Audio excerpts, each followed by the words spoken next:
و اینم یه حقیقتی است برادران که ما باید این رو بفهمیم. مخالفت‌های جهانی که امروز با ما میشود علتش فقط ایمان ما به خداست، فقط پذیرش ما اسلام است. اسلام را اینه. اگر چنانچه ما به اسلام معتقد نبودیم یا اگر به اسلامی معتقد بودیم که اون اسلام نیمه بیشتری از احکام رو نداشت و به بسیاری از عقاید خود و احکام و شرایع خود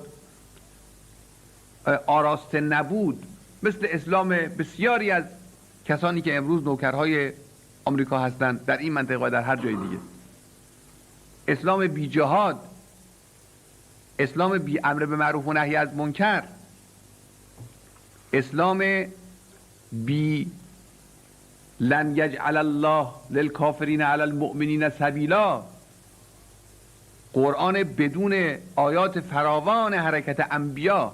به این چنین اسلام و قرآنی اگر ما معتقد بودیم یقینا با ما هیچ کار نداشت.